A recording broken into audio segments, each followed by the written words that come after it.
What kind of monster pours acid on a 6-year-old's chalk drawing and watches her scream? That's the question I couldn't shake, the one that burned hotter than the chemical scars on my daughter's legs. My name's Sarah Thompson, and this is the story of how I turned a suburban nightmare into a reckoning that tore apart an HOA empire. It started with chalk simple, dusty sticks of color and ended with a courtroom, a community, and a woman named Diane Ellison learning she'd picked the wrong mother to mess with. It was a lazy Saturday afternoon, the kind where the sun feels like a warm hug. My 6-year-old, Emma, was out front, crouched on our sidewalk, her little hands smudged with pink and yellow chalk. She was sketching butterflies, their wings wobbly but bursting with heart. I watched from the porch, sipping iced tea, smiling at how her tongue poked out when she focused. Pure joy, you know?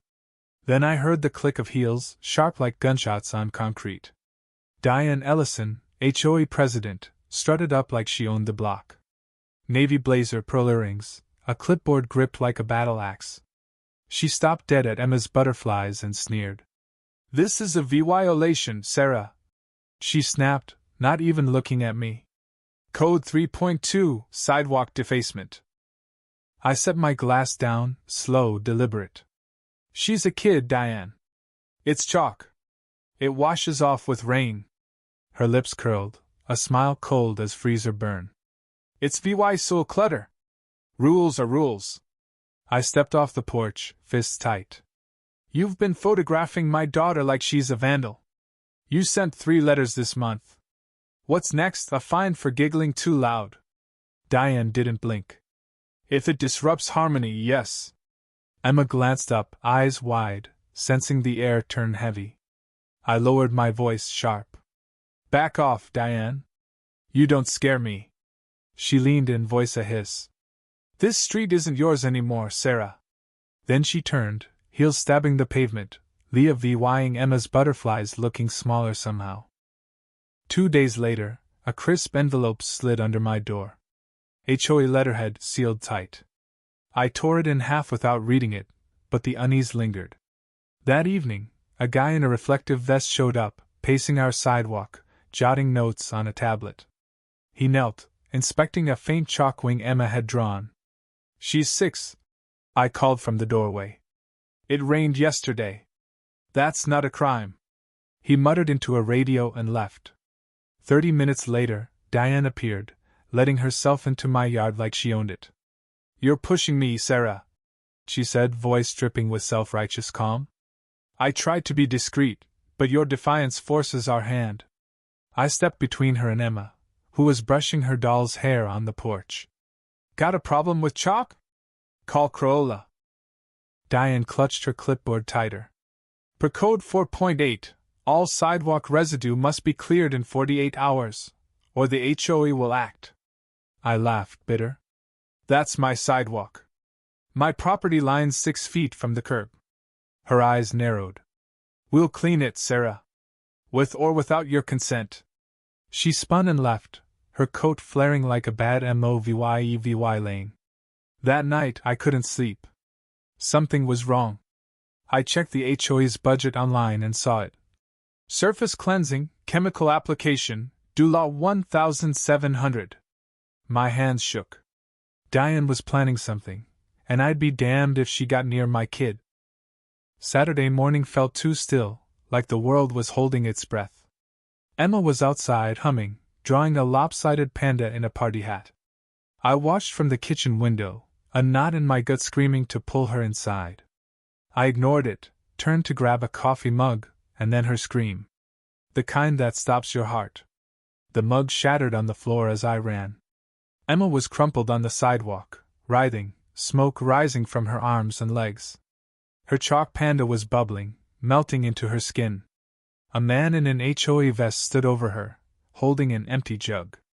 Diane was there, 10 feet away, arms crossed, sunglasses on, smiling. I roared, "What the hell did you do?" The man flinched. Diane didn't. "She was warned," she said flat. "We're enforcing code." I dropped beside Emma, scooping her up.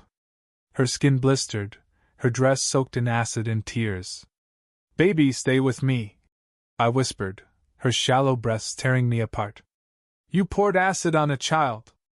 I screamed. Diane tilted her head. It's a concrete safe solvent. Non-toxic to adults. You knew she was there.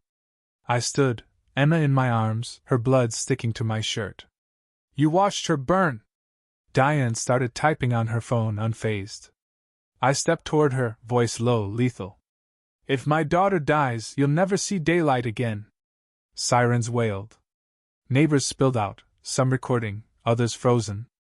Diane stood like a queen over her kingdom, but I saw a flicker of fear in her eyes.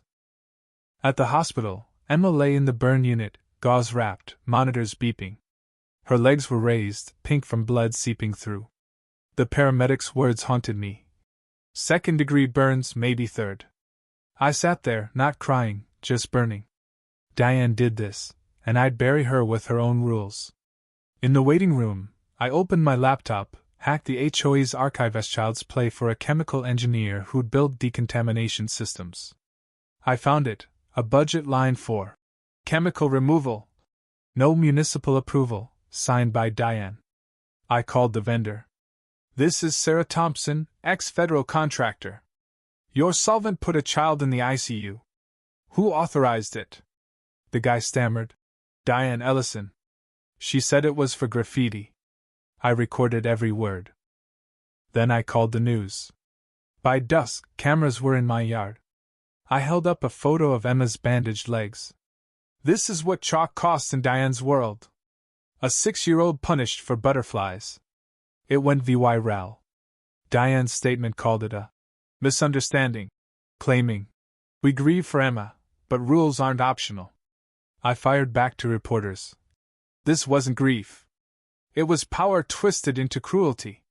Neighbors taped drawings to the sidewalk: butterflies, pandas, hearts.